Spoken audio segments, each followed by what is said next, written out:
Good morning student. आज हम बात कर रहे हैं एक्सपोर्ट को बढ़ाने के लिए, यानी कि एक्सपोर्ट को ग्रोथ देने के लिए, निर्यात को बढ़ावा देने के लिए सबसे इम्पॉर्टेंट चीज़ की एक्सपोर्ट फाइनेंस मैनेजमेंट, यानी कि निर्यात वित्त व्यवस्था की। देखिए इसमें क्या होगा कि आप जानते हैं कि एक्सपोर्ट को सबसे ज़्यादा जो इम्पॉर्टेंट चीज़ है वो क्या चाहिए, फाइनेंस चाहिए, यानी कि कैपिटल चाहिए। बिना पैसे के हम एक्सपोर्ट को नहीं बढ़ा सकते हैं, क्योंकि आज के टाइम में जो ग्लोबलाइजेशन और लिबरलाइजेशन का जो टाइम पीरियड चल रहा है उसमें इंटरनेशनल ट्रेड जो है वो इकोनॉमिक्स का एक कह सकते हैं पूरे देश की इकोनॉमिक यानी अर्थव्यवस्था का एक बहुत ही इम्पॉर्टेंट पार्ट बन गया है। ठीक है, इंटरनेशनल ट्रेड। अगर हम बात करें डेवलपिंग कंट्रीज़ का, तो वो अपने यहाँ पे अगर बहुत ज़्यादा इकोनॉमिक ग्रोथ चाहते हैं तो उनको एक्सपोर्ट को प्रायोरिटी देनी चाहिए, प्राथमिकता देनी चाहिए, और जितना पॉसिबिलिटी है एक्सपोर्ट प्रमोशन के लिए उतना ज़्यादा उनको कार्य करना चाहिए। तो उसी में से एक इम्पॉर्टेंट है एक्सपोर्ट फिनेंस।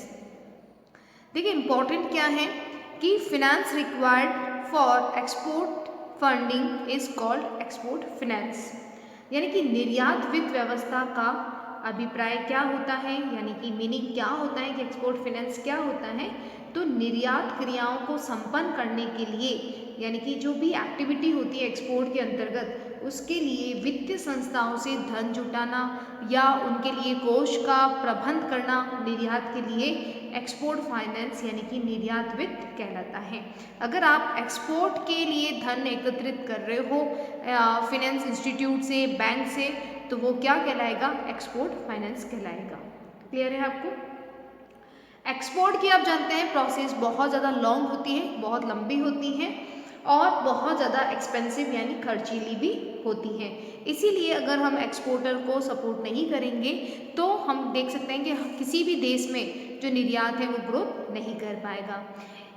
इसमें क्या क्या चीज़ों के लिए आप कह सकते हैं क्या क्या आएगा कि जिसके लिए फाइनेंस की आवश्यकता होती है एक एक्सपोर्टर को।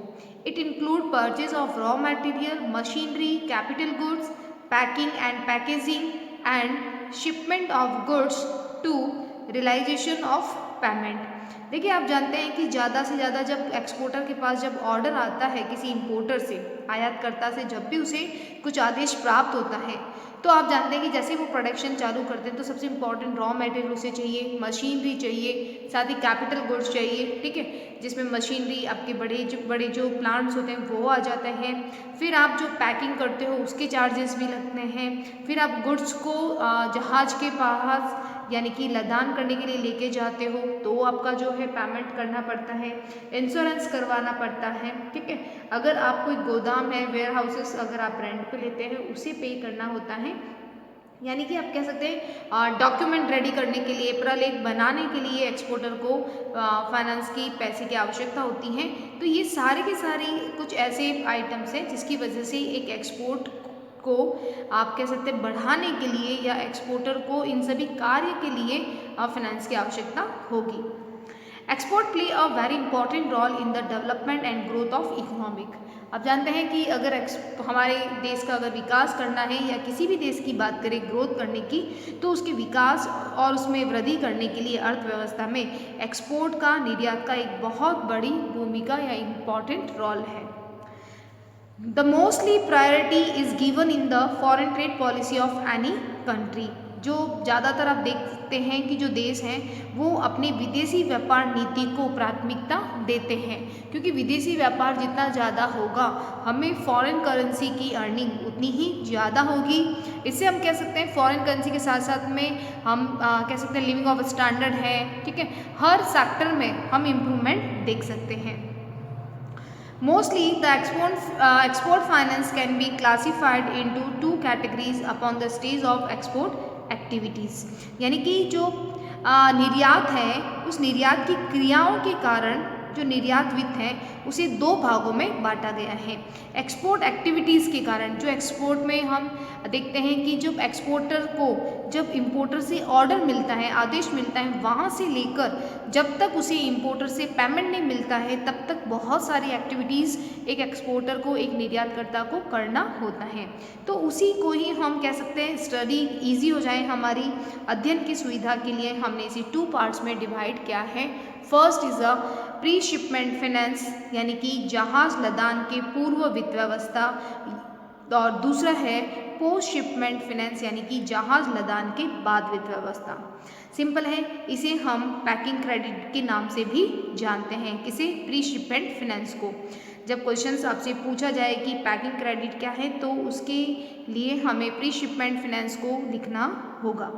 देखिए सिंपल सा है, प्री शिपमेंट नाम से ही पता चल रहा है कि इसमें जो एक्टिविटी आएगी वो एक्टिविटी आएगी जब आपको कह सकते हैं कि जब एक्सपोर्टर को इंपोर्टर से जो ऑर्डर मिलता है, इंपोर्टर से जब ऑर्डर मिलेगा वहाँ से लेकर जब तक आप शिपमेंट के पास में गुड्स को लेके आ जाते हैं, यानी कि शिपमेंट तक आप जो काम करोगे वो एक्टिविटी जितनी भी इसके लिए पैसा चाहिएगा वो सारी की सारी क्या कहलाएगी? प्री शिपमेंट फाइनेंस कहलाएगा।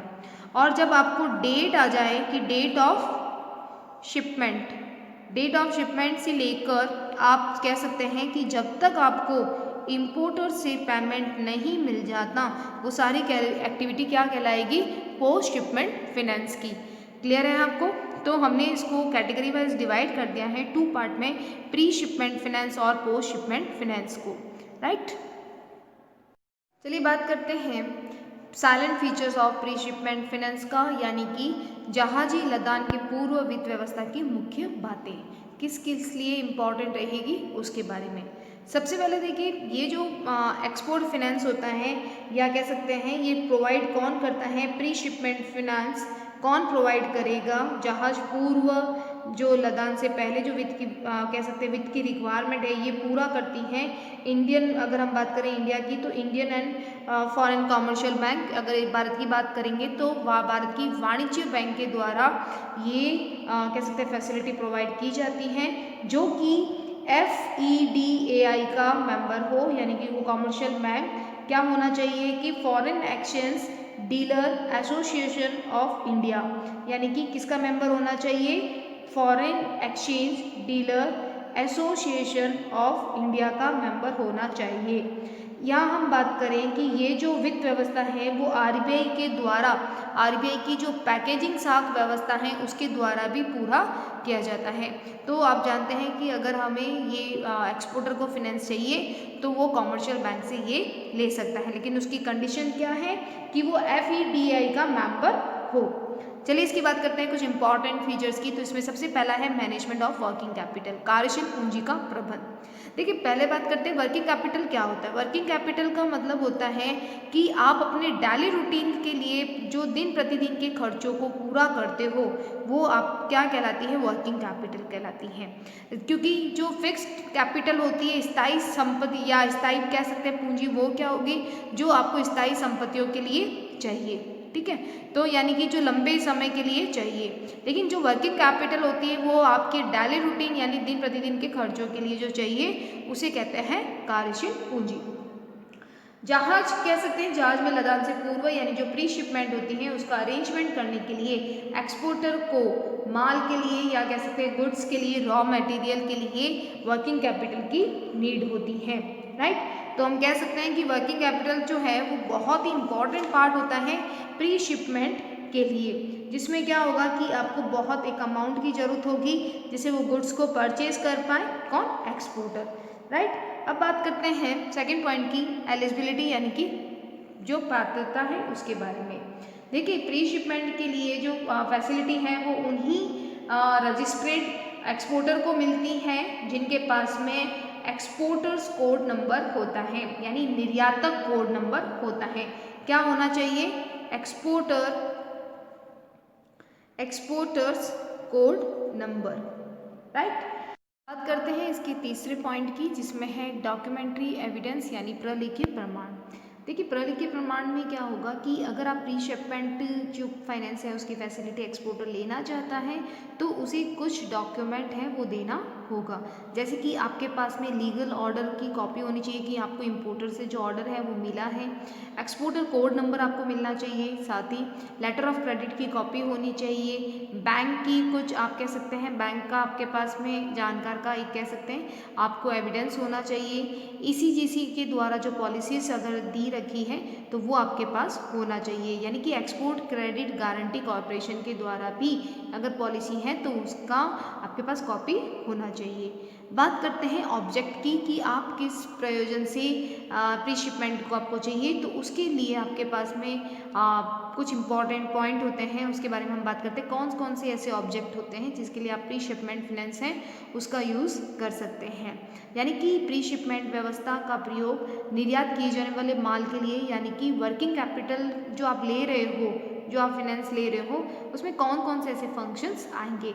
जैसे सबसे पहला रॉ मटेरियल हमको चाहिए, क्योंकि हमें ऑर्डर मिला है तो हमें माल बनाना होगा, उसके लिए रॉ मटेरियल चाहिए। और आप कह सकते हैं एक्सपोर्ट जो प्रोडक्शन कर रहे हो, यानी कि जब आप उसको रॉ मटेरियल को work in progress finished good में जब आप कनेक्ट करोगे तो उसके लिए जितनी भी मशीनरी प्लांट चाहिएगा वो आपको चाहिएगा। साथ ही आप कभी देखते हैं कि आप किसी एडवाइज़र से बहुत ही स्पेशल अगर कुछ फंक्शन आप कर रहे हैं प्रोडक्शन में, तो उसके लिए आपको स्पेसिफाई एक पर्सन की नॉलेज या कह सकते हैं एडवाइस की आवश्यकता होगी। साथ ही आपको बहुत सी ऐसी फॉर्मेलिटीज़ या कह सकते हैं फॉर्मल जो होते हैं रूल्स एंड रेगुलेशन, उसके लिए भी बहुत से एक्सपेंडिचर करने होते हैं, ठीक है, इसलिए आपको पैसा चाहिए। पैकिंग हो गया, मार्किंग हो गया, या फिर हम लेबलिंग की बात करें तो इन सब के लिए भी आप देखते हैं एक्सपोर्ट के खर्चे आते हैं। साथ ही साथ हमें अपने जो गुड्स बना रहे हैं उसकी क्वालिटी की चेकिंग करनी होती है, तो हमें माल की गुणवत्ता अगर चेक करानी है तो उसके लिए भी हमें क्या चाहिए, कह सकते हैं पैसा चाहिए, आपको एक्सपेंसेस करना होगा। साथ ही आप जब अपने वेयर हाउस तक जो माल को लेके जाते हैं, ठीक है, गोदाम तक आप लेके जाएंगे, फिर गोदाम से आप कहाँ लेके जाएंगे, आप अपने शिप पोर्ट पे लेके जाएंगे, ठीक है, बंदरगाह तक जो सामान लेके जाएंगे, तो उसके लिए भी आपको क्या होना, ट्रांसपोर्ट का खर्चा होगा, तो वो सारे एक्सपेंसेस आपको चाहिए। तो उसको पूरा करने के लिए क्या होगा, हमें फाइनेंस की आवश्यकता होगी, ठीक है। तो आप कह सकते हैं जहाज की बिल हो गया, ठीक है, शिप बिल हो गया, या फिर बहुत से ऐसे एक्सपेंडिचर होते हैं जिसके लिए एक वर्किंग कैपिटल का नीड होता है। तो इसमें सारे ऑब्जेक्ट आएंगे, रॉ मटेरियल के लिए पैसा चाहिए आपको, आप सारे इसमें खर्चों के नाम लिखेंगे कि इसलिए आपको वर्किंग कैपिटल नीड है। Amount of packing credit, amount of packing credit का क्या मतलब हो गया कि आप जो पैकिंग जो आप करेंगे उसकी साख की राशि, यानी कि आप कह सकते हैं कि जो प्री शिपमेंट होता है उसके लिए जो भी ऑर्डर आया है आपके पास, जो जिसे आपको एक्सपोर्ट करना है, उसका टोटल प्राइस एक्सपोर्टर की आप कह सकते हैं जो टोटल प्राइस है वो एक्सपोर्टर की गुडविल पे डिपेंड करेगा, ठीक है, गुडविल पर आपको मिलेगा, यानी निर्यातकर्ता की साख पर निर्भर करता है। जितना भी आपने प्री शिपमेंट की आप कह सकते हैं के लिए जो अमाउंट है वो एक्सपोर्ट को ऑर्डर करने के टोटल मूल्य, जो कुल मूल्य है आप कितना एक्सपोर्ट कर रहे हो उस पर, और एक्सपोर्टर की जो गुडविल होती है उस पर डिपेंड करता है कि आपको कितना अमाउंट मिलेगा। पीरियड ऑफ पैकिंग क्रेडिट का मतलब होता है कि पैकिंग साख की अवधि। देखिए प्री शिपमेंट में आपको सामान्यतः आप देखते हैं क्रेडिट का जो टाइम पीरियड होता है वो 180 डेज का होता है। कितना? 180 डेज, राइट। साथ ही भारत में रिजर्व बैंक की जो आप कह सकते हैं पूर्वानुमानित से इसे 90 डेज और बढ़ाया जा सकता है। अगर आपको आरबीआई परमिशन करती है तो आप इसे 180 डेज प्लस 90 कर सकते हैं। इस प्रकार की जो क्रेडिट होती है वो आपको कह सकते हैं 270 मोस्टली 270 डेज की मिल सकती है, राइट। तो ये आप कह सकते हैं कि पीरियड ऑफ क्रेडिट वैसे नॉर्मली कितना होता है, 180 डेज होता है। 90 डेज आप कब बढ़ा सकते हैं, जब आरबीआई की परमिशन हो। बात करते हैं नेक्स्ट पॉइंट की, रीपेमेंट ऑफ फाइनेंस यानी वित्त का पूर्ण भुगतान। देखिए जो प्री शिपमेंट में जो एडवांस आपको पेमेंट मिलता है उसको एक्सपोर्टर को जो भी एक्सपोर्ट से उसे कह सकते हैं पेमेंट मिलेगा उसमें से ही एडवांस का पेमेंट करना होगा, राइट। तो ये सारे इम्पॉर्टेंट थी, जो आपको इम्पॉर्टेंट बातें थी जो आपको इसके बारे में ध्यान रखनी थी। नेक्स्ट बात करते हैं प्री शिपमेंट फाइनेंस के टाइप्स की या फॉर्म्स की। तो देखिए क्या होता है, फर्स्ट है पैकिंग क्रेडिट हाइपोथिकेशन, यानी कि पैकिंग साख बंधक। नाम से ही पता चल रहा है, इसका मतलब क्या होता है कि जो लेटर ऑफ क्रेडिट होता है, जो साख आप कह सकते हैं साख पत्र, जो हमने प्रीवियस वीडियो में डिस्कस किया था, लेटर ऑफ क्रेडिट के बेस पे जो कॉरस्पॉन्डिंग बैंक होती है यानी कि अभिकर्ता बैंक होती हैं, वो एक्सपोर्टर को सपोर्ट करती हैं। किसको करेगी? एक्सपोर्टर को सपोर्ट करती हैं कि वो रॉ मटेरियल या प्रोडक्शन से रिलेटेड गुड्स के लिए या फिर आप कह सकते हैं पैकिंग के लिए आप वो एडवांस पैसे ले सकता है। किससे ले सकता है? एक्सपोर्टर अभिकर्ता बैंक यानी कि जो कॉरस्पॉन्डिंग बैंक होती हैं उससे ले सकता है। और लेने के बाद में हम कह सकते हैं एडवांस लेने के लिए जब जो माल होता है वो बैंक के पास में क्या रहता है? गिरवी रखता है या बंधक के रूप में रहता है। इसीलिए इसे पैकिंग साख बंधक यानी कि पैकिंग क्रेडिट हाइपोथेकेशन कहा जाता है, क्योंकि यहाँ पे जो माल होगा वो किसके पास रहेगा? बैंक के पास में रहता है। ठीक है, तो क्योंकि उसने जो एक्सपोर्टर है उसने एडवांस लिया है, किसके बेस पे? लेटर ऑफ क्रेडिट के बेस पे। जो हमने डॉक्यूमेंट क्रेडिट पढ़ा था उसके बेस में जो कि डॉक्यूमेंट क्रेडिट में हमने पढ़ा था कि 2 बैंक्स होती हैं जो सपोर्ट करती हैं। एक होती है कॉरस्पॉन्डिंग बैंक जो एक्सपोर्टर की कंट्री में होती हैं, और एक इशूइंग बैंक होती हैं जो कि इंपोर्टर की कंट्री में होती हैं। तो यहाँ पे जो एक्सपोर्टर होगा वो किससे ले रहा है? आपकी कॉरस्पॉन्डिंग बैंक से। बात करते हैं सेकेंड पॉइंट का, पैकिंग क्रेडिट प्लेस यानी कि पैकिंग साख रहन। देखिए इसमें क्या होता है, पैकिंग साख की ये जो फैसिलिटी है वो कॉरस्पॉन्डिंग बैंक होती है, अभिकर्ता बैंक एक्सपोर्टर को देती है, वही रॉ मटेरियल को परचेज करने के लिए या फिर पैकेजिंग करने के लिए। ठीक है, तो उसके लिए एडवांस है वो देती है कॉरस्पॉन्डिंग बैंक एक्सपोर्टर्स को। इस फैसिलिटी में जो गुड्स होता है, जो माल होता है, ध्यान रखिएगा डिफरेंस है दोनों में, फर्स्ट पॉइंट में और सेकंड में। यहाँ पे गुड्स हैं वो एक्सपोर्टर के पास में रहता है, जबकि यहाँ पे गुड्स कहाँ था? कॉरस्पॉन्डिंग बैंक के पास में। यहाँ पे गुड्स तो एक्सपोर्टर के पास में रहता है, लेकिन जो भी डॉक्यूमेंट्स होते हैं वो बैंक के पास में रहेंगे। राइट, तो डिफरेंस समझ में आ गया होगा पैकिंग क्रेडिट हाइपोथेकेशन में और पैकिंग क्रेडिट प्लेस में। ठीक है, तो यहाँ पे जो प्रलेख होंगे या जो डॉक्यूमेंट्स होंगे वो किसके पास में रहेंगे? बैंक के पास रखे जाते हैं। ठीक है, जो भी गुड्स से रिलेटेड होंगे। बात करते हैं थर्ड पॉइंट की, एक्सटेंड पैकिंग क्रेडिट यानी विस्तार पैकिंग साख।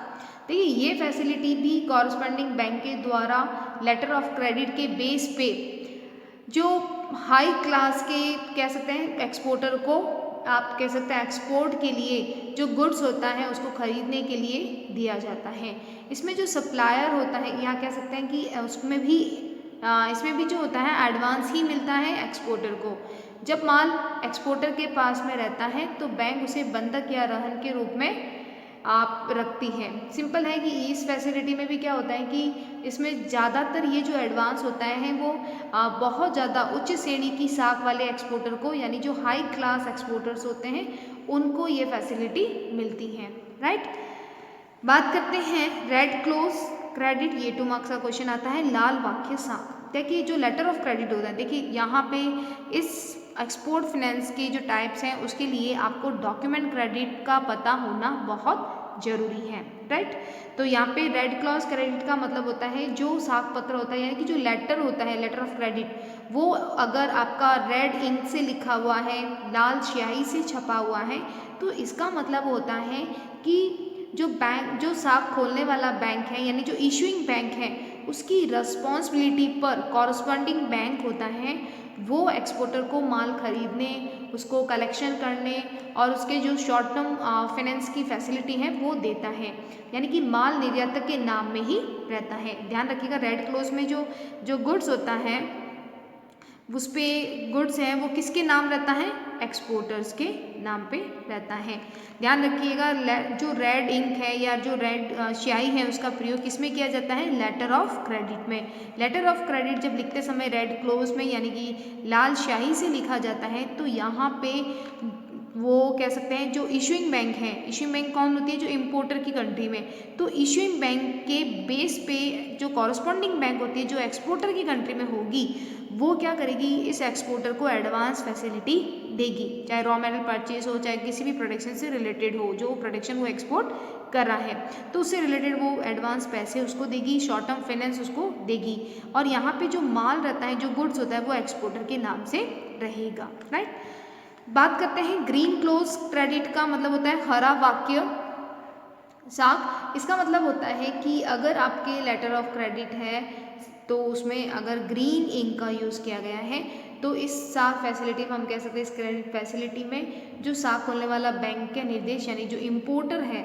वो बैंक को ये कह सकते हैं, ये इंस्ट्रक्शन दे सकता है, ये निर्देश दे सकता है कि जो कॉरस्पॉन्डिंग बैंक है वो एक्सपोर्टर को गुड्स के माल के उत्पादन से, उसके रॉ मटेरियल को परचेज करने से या प्री शिपमेंट के पहले गोदाम में रखना, वेयर हाउसेस में रखने के लिए माल को, ये उसको एडवांस दे सकता है। इसमें क्या होता है कि जो गुड्स होता है वो आपके किसके नाम होगा, बैंक के नाम से होगा। जबकि जो रेड क्लोज था उसमें लाल वाक्य से लिखा था तो इसमें गुड्स किसके नाम से था, एक्सपोर्टर का। ये डिफरेंस वाला क्वेश्चन भी आ जाता है कि रेड क्लोज क्रेडिट और ग्रीन क्लोज क्रेडिट में डिफरेंस क्या है, तो ध्यान रखिएगा एक्सपोर्टर के नाम पे गुड्स होता है इसमें रेड क्लोज वाले में, और जबकि ग्रीन क्लोज में क्या होगा, बैंक के नाम पे रहेगा। क्लियर है आपको। सबसे इंपॉर्टेंट है आपका प्रथम पर आधारित दूसरी साख, बैक टू बैक क्रेडिट। देखिए जब हमने बात की थी डॉक्यूमेंट क्रेडिट की तो आपने देखा, या हम बात करें लेटर ऑफ क्रेडिट की, तो क्या होता है कि जब इम्पोर्टर है यानी कि जो आयात करता है, जिसने क्या दिया है, एक्सपोर्टर को ऑर्डर दिया था, राइट। तो इम्पोर्टर यहाँ पे क्या करता है, अपनी जो बैंक होती है, जिस बैंक को हम क्या कहते हैं, इशूइंग बैंक कहते हैं, राइट, उस इशूइंग बैंक को पास में जाता है और एप्लीकेशन देता है कि मुझे लेटर ऑफ क्रेडिट चाहिए। तो ये बैंक क्या करती हैं, कॉरस्पॉन्डिंग बैंक जो कि कहाँ होती है, एक्सपोर्टर की कंट्री में होती है, उसको ये रिक्वेस्ट करती हैं कि आप जो है वो लेटर ऑफ क्रेडिट यानी कि जो डॉक्यूमेंट है वो एक्सपोर्टर से ले लें और इसे आप पेमेंट कर दें। क्लियर है आपको। तो यहाँ पे जो एक्सपोर्टर है, जिसने एक्सपोर्ट किया है माल इम्पोर्टर को, उसको पैसे कहाँ से मिलते हैं, कॉरस्पॉन्डिंग बैंक से, और इसके पास जितने भी डॉक्यूमेंट होते हैं गुड्स से रिलेटेड, ठीक है, तो वो इस बैंक को देगा, फिर यहाँ इस इशूइंग बैंक के पास आएगा और इम्पोर्टर के पास आ जाता है। ध्यान रखिएगा जब एक्सपोर्टर कुछ माल को बनाता है तो वो किसी सप्लायर से क्या करता है, उधार लेता है। सप्लायर से क्या करता है, उधार माल खरीदता है। तो ये जो एक्सपोर्टर है वो अपनी इस बैंक से ये रिक्वेस्ट कर सकता है, कॉरस्पॉन्डिंग बैंक के पास में रिक्वेस्ट कर सकता है या कह सकते हैं एप्लीकेशन दे सकता है कि आप जो है लेटर ऑफ क्रेडिट है वो जारी करो। किसके लिए जारी करना है, इस सप्लायर को पेमेंट करने के लिए। तो ये जो प्रोसेस इस राउंड से चालू हुआ था, इम्पोर्टर से यहाँ तक, ठीक है, तो एक्सपोर्टर को पेमेंट मिल रहा था। अब एक्सपोर्टर ने कुछ गुड्स यहाँ से परचेज किया, ठीक है, इस गुड्स को कहाँ से लिया, इससे लिया। तो यहाँ पे ये क्या करेगा कि ये अपनी ये जो एक्सपोर्टर है इस कॉरस्पॉन्डिंग बैंक से एप्लीकेशन पे ये निवेदन कर सकता है, रिक्वेस्ट कर सकता है कि अब आप लेटर ऑफ क्रेडिट है वो लेटर ऑफ क्रेडिट वो किसके नाम पे जारी करो, सप्लायर के नाम पे जारी करो। यानी जो सप्लायर से माल खरीदा है उसको पेमेंट कौन करेगी, ये कॉरस्पॉन्डिंग बैंक करेगी। जब सब एक्सपोर्टर के पास पैसा आ जाएगा तब वो इस कॉरस्पॉन्डिंग बैंक को इससे जो पेमेंट किया है, इसको जो पेमेंट किया है वो पेमेंट कर देगा। तो ये होता है back to back credit. Back to back credit का मतलब होता है कि एक्सपोर्टर की जो कॉरस्पॉन्डिंग बैंक होती हैं उससे वो एप्लीकेशन लिख के एक लेटर ऑफ क्रेडिट जारी कराता है जिससे उसने रॉ मटेरियल परचेज किया है, राइट। तो हम कह सकते हैं ऐसी साख का प्रयोग जो है वो एक्सपोर्टर मध्यस्थ के रूप में करता है, यानी कि एक लेटर ऑफ क्रेडिट के बेस पे वो दूसरी लेटर ऑफ क्रेडिट है वो जारी करवा देता है। तो ये कुछ टाइप्स थे किसके, प्री शिपमेंट जो हम फाइनेंस है उसमें ये टाइप्स बताए गए, राइट। अब हम बात कर रहे हैं प्रोसेस की, यानी कि process of obtaining pre shipment finance, यानी कि आपको क्या क्या प्रक्रिया से गुजरना होगा तब जब आपको प्री शिपमेंट फाइनेंस चाहिए, जहाज में लदान से पूर्व जब वित्त चाहिए तो उसके लिए क्या क्या प्रोसेस होंगे। सबसे पहले है to submit application to bank for credit. आपको एक एप्लीकेशन जमा करानी होगी बैंक को साख यानी उधार लेने के लिए, यानी कि प्री शिपमेंट के लिए जो भी एक्सपोर्टर है जो कि चाहता है कि मुझे क्रेडिट मिले तो वो बैंक को एक एप्लीकेशन फिल करेगा और उसे अपने सिग्नेचर करके सबमिट करा देगा। एप्लीकेशन के साथ में कुछ उसे डॉक्यूमेंट देने होंगे जैसे कि लीगल ऑर्डर जो आपको मिला है इम्पोर्टर से उसकी कॉपी, लेटर ऑफ क्रेडिट की, ठीक है, बैंक को अगर कोई और डॉक्यूमेंट चाहिए तो उनकी कॉपी, ठीक है, कितना एडवांस चाहिए आपको उसके बारे में, और साथ ही साथ आपको टाइम पीरियड बताना होगा, कितने टाइम पीरियड के लिए चाहिए, ठीक है।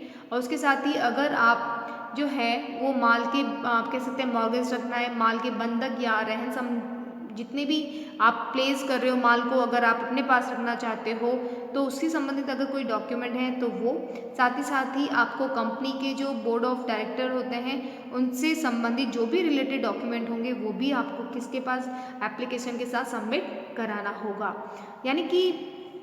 यानी अगर आप अपना एक्सपोर्ट है वो आप खुद नहीं कर रहे हो, आप बहुत छोटे लेवल पे अगर आप एक्सपोर्ट कर रहे हो तो आप कह सकते हैं एक्सपोर्ट हाउस की अगर आप फैसिलिटी ले रहे हो, एक्सपोर्ट आप नहीं करके एक्सपोर्ट हाउस से आप करवा रहे हैं, तो उसके साथ में जो भी डॉक्यूमेंट बने हैं यानी कि निर्यातक के द्वारा जो भी एग्रीमेंट किए गए हैं वो भी आपको बताने होंगे इसमें, ठीक है। तो यानी कि सारे डॉक्यूमेंट जितने भी एक्सपोर्टर के हैं वो आपको सबमिट कराने होंगे अपनी एप्लीकेशन के साथ में। सेकेंड पॉइंट है processing of application by bank.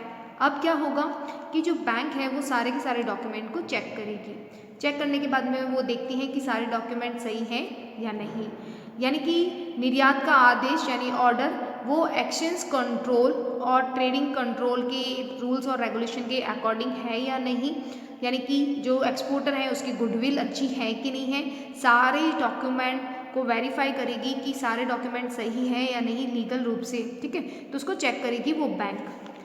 बाद में बात करते हैं जो कि सबसे इम्पॉर्टेंट है कि आपको कितना क्रेडिट है वो सैंक्शन होगा, यानी कि कितना आपको साख की स्वीकृति मिलेगी, आपका कितना क्रेडिट एक्सेप्टेबल होगा, कितना सैंक्शन होगा उसके बारे में। अब सिंपल है कि आपने कितना आवेदन किया है और कितना मिल रहा है, यानी बैंक द्वारा प्रार्थना पत्र ये जो एप्लीकेशन है उसको सही मानने पर कह सकते हैं कि सारे रूल्स और रेगुलेशन के अकॉर्डिंग होने पर आप कह सकते हैं कि उसकी कंडीशन के बेस पर, बैंक के बेस पर आपको क्या मिल जाता है, लोन की जो है स्वीकृति मिल जाएगी। यहाँ पे आपका लोन आपका है वो स्वीकृत हो जाएगा, एक्सेप्टेबल हो जाएगा।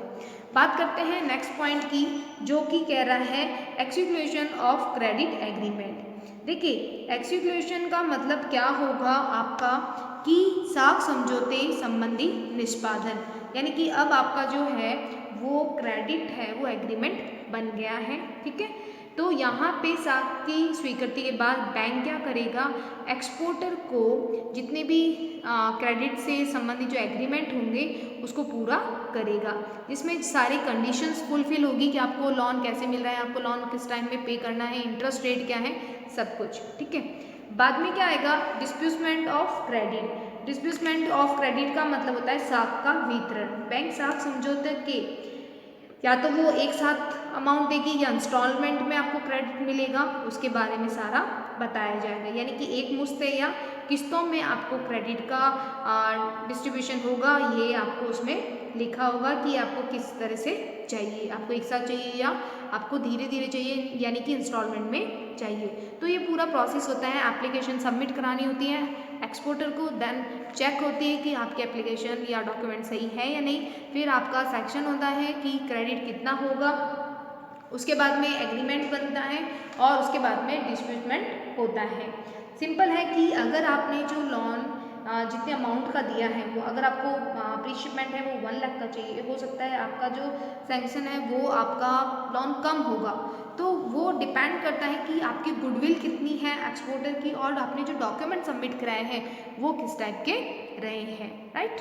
तो ये प्री शिपमेंट फाइनेंस था जिसके लिए बहुत सी इंपॉर्टेंट प्रोसेस और आपको बताना कितने कितने तरह के टाइप्स हैं, ठीक है, इसके बारे में था। अब हम बात करते हैं पोस्ट शिपमेंट फाइनेंस की, यानी कि जहाज के लदान के बाद वित्त व्यवस्था। अभी जो हमने प्री शिपमेंट के फाइनेंस का जो डिस्कस किया था उसमें क्या था कि आपको जब ऑर्डर मिलता है इम्पोर्टर से, जो ऑर्डर मिलता है उस ऑर्डर से लेकर जब तक आप उसको अपने वेयर हाउसेस में रखते हैं यानी गोदाम में रखते हैं, या हम कह सकते हैं सिंपल सा है कि जब तक आप शिपमेंट करोगे यानी कि आप जहाज तक लाने तक का जो रहेगा वो सारा का सारा प्री शिपमेंट में काउंट होगा, राइट। अब बात करते हैं पोस्ट शिपमेंट फाइनेंस की, जहाज लदान के बाद वित्त व्यवस्था। तो ये जो स्टार्ट होती है वो date of shipment and actual receipt of payment from importer, यानी कि जो आप माल है वो जहाज में लदा रहे हैं वहाँ से लेकर आपको जब तक इम्पोर्टर से पैसा नहीं मिल जाता, पेमेंट नहीं मिल जाता, वहाँ तक की एक्टिविटीज़ के लिए आप कौन से फिनेंस की बात करेंगे, पोस्ट शिपमेंट फिनेंस की। इसमें कुछ इंपॉर्टेंट पॉइंट हैं उसके बारे में बात करते हैं। एलिजिबिलिटी का मतलब होता है कि आपकी योग्यता किस किस को मिल सकता है। मोस्टली ये एक्चुअल एक्सपोर्टर्स को तो मिलता ही है जिसे माल को शिफ्ट करना है, गुड्स को, ठीक है। साथ ही आप कह सकते हैं कुछ ऐसे भी कह सकते हैं संस्थाओं को या हम कह सकते हैं इंस्टीट्यूशन को मिलता है जिन्हें ओवरसीज जो बायर्स होते हैं, यानी कि जो समुद्र पार जो क्रेता होते हैं उनको माल भेजना होता है, तो ऐसी संस्था को भी ये एलिजिबिलिटी होती है कि वो पोस्ट शिपमेंट फिनेंस ले सकते हैं। मोस्टली एक्चुअल एक्सपोर्टर तो आपको पता ही है, साथ ही साथ हम जो ऐसे बाहर के जो क्रेता होते हैं जो आउटर कंट्री के होते हैं उनको, उनके लिए भी, उन संस्थाओं को भी मिल सकती है ये फैसिलिटी, यानी कि हम कह सकते हैं EXIM bank, export import bank को भी इस कैटेगरी में काउंट किया जाएगा। बात करते हैं डॉक्यूमेंट एविडेंस।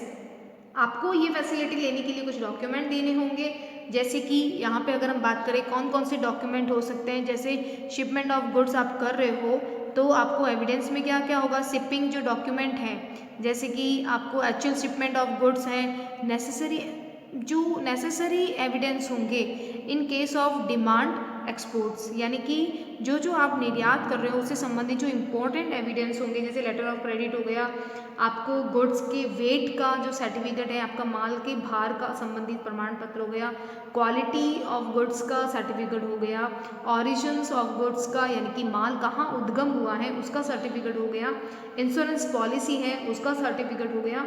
तो ये जहाज के बिल्स वगैरह हैं उनका एविडेंस यहाँ पे देना होगा। थर्ड है ऑब्जेक्ट। ऑब्जेक्ट का मतलब हो गया क्या प्रयोजन से आप ये ले रहे हैं, ये फैसिलिटी है वो एक्सपोर्टर को मिलती है। आपको जो माल होता है वो जहाज में लदान के बाद से भुगतान प्राप्त होने तक की जो क्रियाएं हैं, आपको एक्सपोर्टर जो इम्पोर्टर से पेमेंट नहीं मिल जाता तब तक आपको ये फैसिलिटी उन एक्टिविटीज़ के लिए मिलेगी, ठीक है, यानी कि जो वर्किंग कैपिटल है वो आपको मिलेगा। क्लियर है आपको? चलिए आगे बात करते हैं types of post shipment finance, यानी कि जो आप पोस्ट शिपमेंट फिनेंस है वो बहुत टाइप से आपको मिल सकता है, मतलब आपको बहुत ऐसे फंक्शंस के लिए मिल सकता है, जैसे कि export bill negotiate under LC, यानी कि साख पत्र जो निर्यात बिल निस्तारण है उसके लिए मिल सकता है, या हम कह सकते हैं purchase of export bill drawn under confirm contractors के लिए भी मिल सकता है, यानी कि प्रमाणित सौदे के अंतर्गत निर्यात बिल का क्रय, और आप कह सकते हैं साथ ही साथ जो डिस्काउंट है या डिस्काउंटिंग है, कटौती है, उसके लिए भी मिल सकता है। साथ ही साथ आप और कह सकते हैं इसमें advance against goods Saint of assignment base पे मिल सकता है, ठीक है, advance against under draw balance of bill के लिए मिल सकता है, एडवांस अगेंस्ट डिम्ड एक्सपोर्ट के लिए मिल सकता है, ठीक है, तो ये कह सकते हैं इसके लिए मिलता है। साथ ही हम कह सकते हैं advance against bill under collections के लिए मिल सकता है। तो ये सारे इसके फॉर्म्स हो गए, या कह सकते हैं कई रूपों में मिल सकता है ये। तो ये कुछ नाम है जो आपको याद रखने होंगे, ठीक है। आगे बात करते हैं अमाउंट।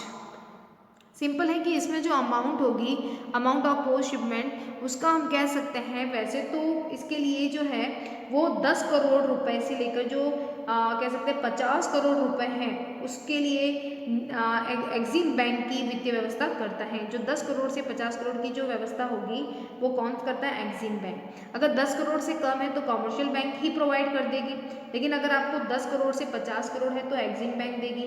अगर 50 करोड़ 50 करोड़ से ज़्यादा है तो आरबीआई से पूछकर यानी परमिशन मिलने पर ही एग्जिम बैंक आपको देगी, और इससे ज़्यादा होने पर आपको कह सकते हैं जो फिनेंशियल इंस्टीट्यूट बने हुए हैं या फिनेंशियल जो मिनिस्टर है, जो वित्त मंत्री होंगे, उनके द्वारा परमिशन पर ही आपको मिलेगा। तो अमाउंट में आपको ध्यान रखना है 10 करोड़ किसके बेस पे मिलेगा? 10 करोड़ आपको मिलेगा कॉमर्शियल जो बैंक होगी उस पर। अगर 10 से 50 करोड़ अगर आप ले रहे हैं तो आपको मिल जाएगा एग्जिम बैंक के, यानी जो एक्सपोर्ट इंपोर्ट बैंक होती है वही आपको प्रोवाइड करेगी। 50 करोड़ से ज़्यादा ले रहे हो तो उसके लिए आपको एग्जिम बैंक ही देगी, बट किसकी परमिशन पे, आरबीआई की परमिशन पे मिलेगा, राइट। इसके साथ ही अगर आप 50 करोड़ से भी ज़्यादा ले रहे हो, यानी बहुत ज़्यादा मात्रा है आपके लोन का, तो उसके लिए जो फिनेंस मिनिस्टर होंगे, उनके वित्त मंत्री होंगे, उनके कहने पर ही आपको परमिशन पर ही मिल पाएगा। बात करते हैं period of post shipment finance. इसमें देखिए शॉर्ट टाइम पीरियड भी होता है जो 90 डेज यानी 3 मंथ का प्रोवाइड होता है।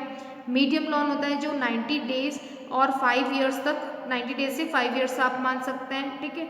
और लॉन्ग टर्म 5 ईयर्स 12 ईयर्स के मिल सकते हैं।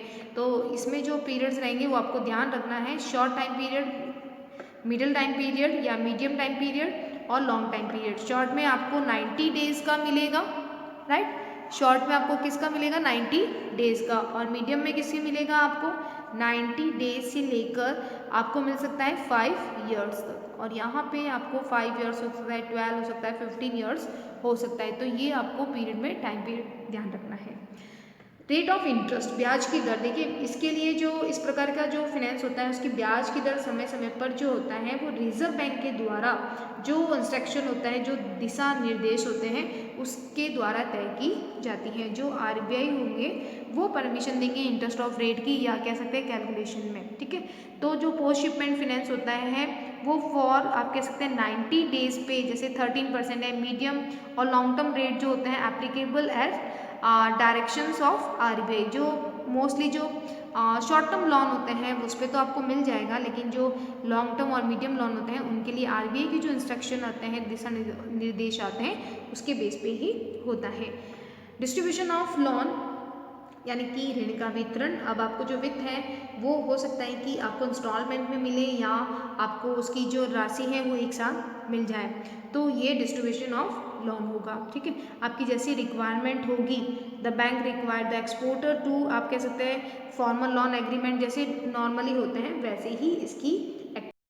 बात करते हैं 9 पॉइंट की, मेंटेनेंस ऑफ डेब्ट अकाउंट। मेंटेनेंस ऑफ डेब्ट अकाउंट का मतलब होता है कि जो आरबीआई के जो इंस्ट्रक्शन होंगे उसके अकॉर्डिंग है, वो बैंक जिसने लोन प्रोवाइड किया है वो एक सेपरेट अकाउंट मेंटेन करेगी एक्सपोर्टर का, किसके लिए, पोस्ट शिपमेंट जो फिनेंस है वो दिया गया है, यानी कि पोस्ट शिपमेंट लोन के लिए वो एक सेपरेट अकाउंट है वो मेंटेन करेगी। साथ ही साथ बैंक है वो बिल्कुल वॉच भी करती रहेगी अकाउंट में कि जो अकाउंट से आप पैसा विड्रॉल कर रहे हो वो आप उसी ऑब्जेक्ट और उसी कंडीशंस के अकॉर्डिंग यूज़ कर रहे हो कि नहीं। यानी कि अगर एक्सपोर्टर है उसका मिसयूज़ करेगा उस लोन का तो उस पर पेनल्टी है वो लगाई जा सकती है, राइट। बात करते हैं थर्ड पॉइंट का, repayment of post shipment advance. देखिए रीपेमेंट जो पोस्ट शिपमेंट के लिए आपने जो एडवांस लिया एक्सपोर्टर्स ने, उसको वो पेमेंट है वो करना होगा। वो पेमेंट वो उससे करता है जब एक्सपोर्टर को अमाउंट रिसीव हो जाती है उसमें से ही ये एडवांस पेमेंट है वो करता है, राइट। तो एडवांस पेमेंट का जो पेमेंट किया जाएगा वो एक्सपोर्टर है वो अपनी ही अमाउंट से करेगा, राइट। तो ये थे इम्पॉर्टेंट कुछ कह सकते हैं टर्म्स ऑफ कंडीशन जो आपको ध्यान रखनी है पोस्ट शिपमेंट फिनेंस के लिए।